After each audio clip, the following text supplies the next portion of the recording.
Sa hindi magandang umaga at paggising ko, ilang araw nating di gamit tong CH2, di ba? Paggising ko, as in dapa yung gulong niya sa likuran. Buti nakapadak stand siya, kaya hindi ko napapansin eh. Pagkapit ko ng gulong niya, ayun, dapa as in dapa. Meron siyang tusok, no? Hindi naman siya pako, pero may tusok siya. So dalhin lang muna natin sa vulcanizing. Pagawa muna natin, let's go.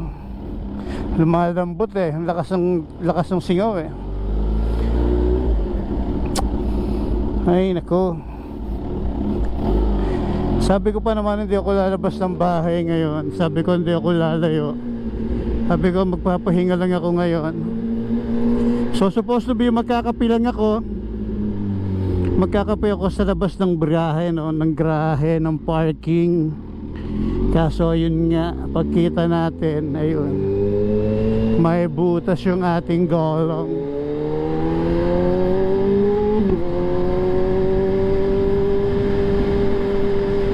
So dali lang natin dito. Meron dito malapit eh. Paglabas, papasakan na lang natin. Ayoko kasi ng tire sealant, no? Mas okay pa sa akin yung pasa kaysa sa tire sealant o yung sa ano. So papasakan lang natin. Yun lang. Bilisan po ng konti at butas ang aking gulong.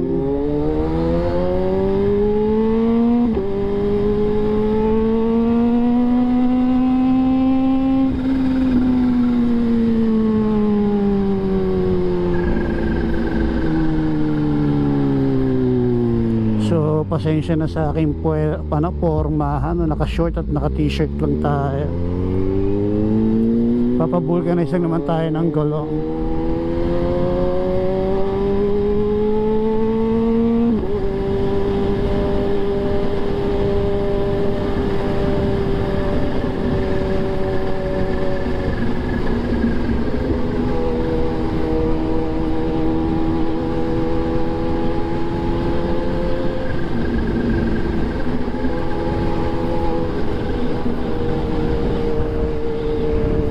Namang kamamadali ko, baliktad t-shirt ko.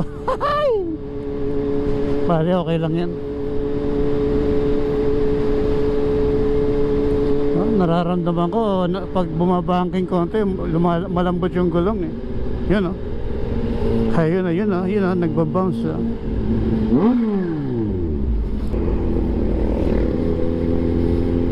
Haba yung tropa natin dito. Kailan tayo magpabulkanize sa tropa natin? Bukas ba siya? Yun, bukas. Yun, sakto. Dito ba tayo nagpapagawa?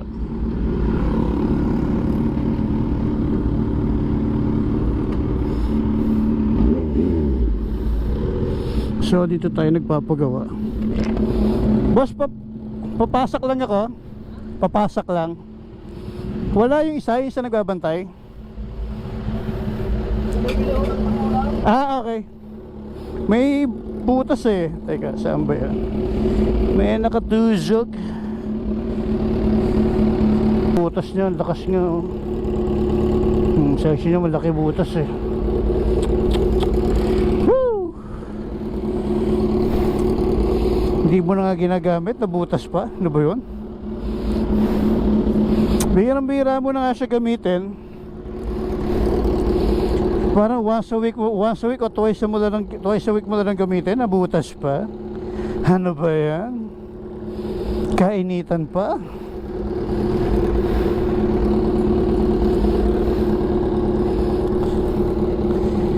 Saan siya? Ayun. Malakas nga oh.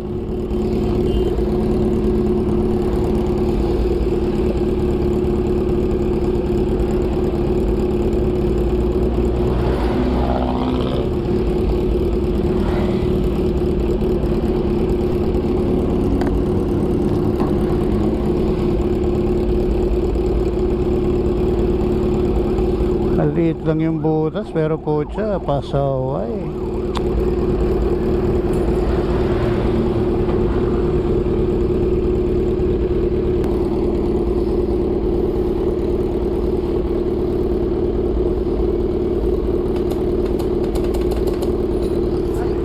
Hi bro.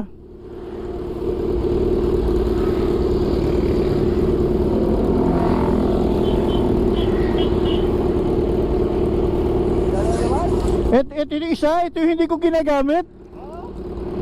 Kapraso lang, parang maliit na maliit lang. Na-tsempo naman doon mismo sa butas. Boys. Boss 38. Wala na bang singaw?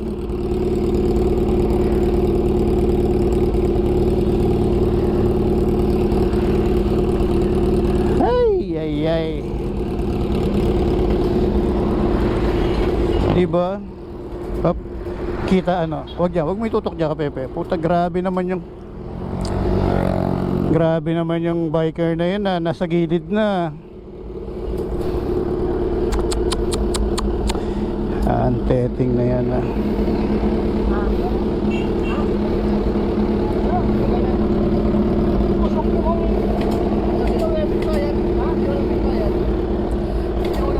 So yun, di ba? Tapos na. Binigyan muna akong stress kanina, tapos na siya ngayon, di ba? So bayad na tayo. So sama natin sila. Dito ako nagpapagawa lagi ng ng gulong pag tayo nabubutasan. So shoutout kay Kuya. Kuya, thank you. Thank you. So di ba? Tapos na. Pero na-stress ako in fairness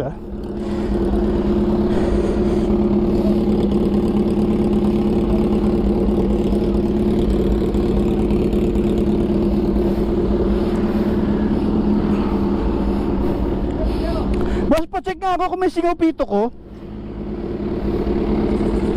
Pa-check nga natin kung may singaw pito. Pero alam ko dito lang.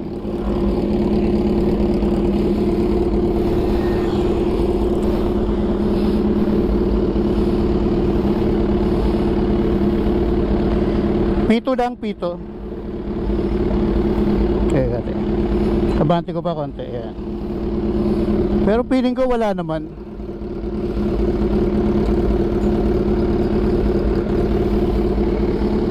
Wala na. Wala oh. Baka paranoid lang ako.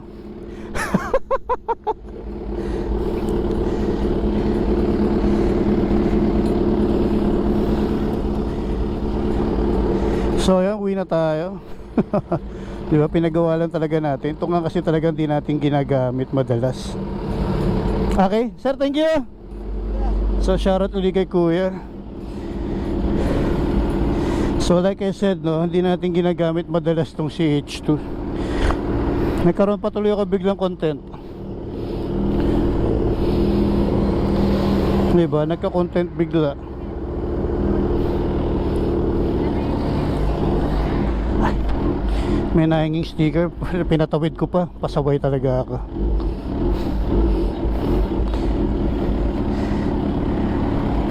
Wait lang. May tala ba akong sticker? Handle ako kasi pang sa hangin ayo meron. Shoutout sa inyo. Nakapalo kayo sa page. Follow nyo yung page, tigisa kayo. Thank you pa. Ayun pa. Thank you.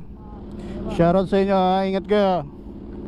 Mga kabataan na kinabukasan ng bayan. Yeah, shoutout sa inyo. So okay na, iba na yung pakiramdam ko ngayon. Kalmado na tayo. Kasi kanina hindi talaga. Iba na ang pakiramdam ko ngayon, sobrang init na.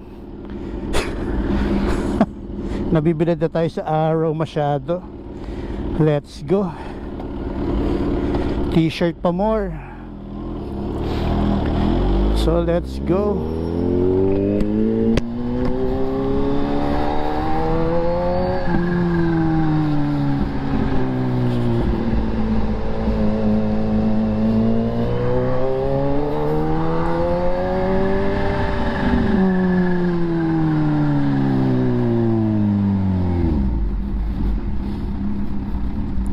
Pasok ate.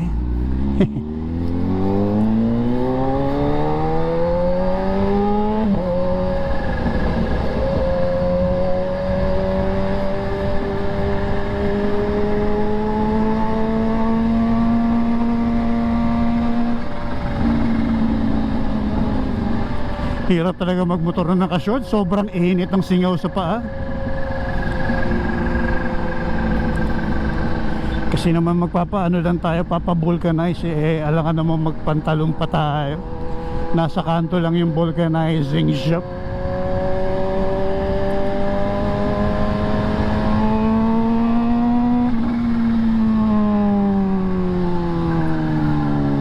So okay na, maginhawa ng pakiramdam, no? Dali tayo may stress sa mga maliliit na bagay.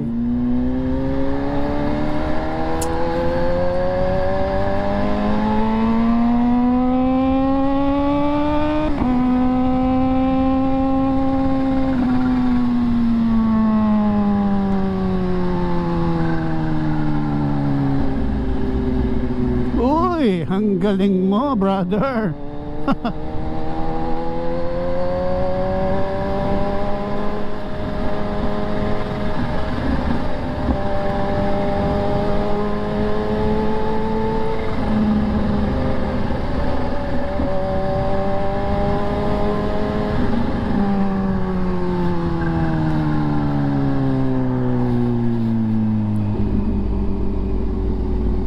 Okay na, hindi na malambot. Kanina nung bumangking tayo, malambot eh.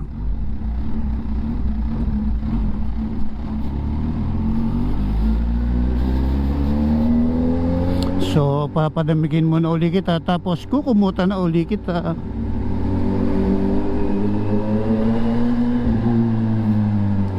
Wala naman kasi tayong long ride, no? Kaya hindi natin masyadong ginagamit. O ginagamit natin itong CH2 pag may long ride lang eh. Pero kung dito lang, kapila o gym, yung CX-10R ang pang araw-araw natin.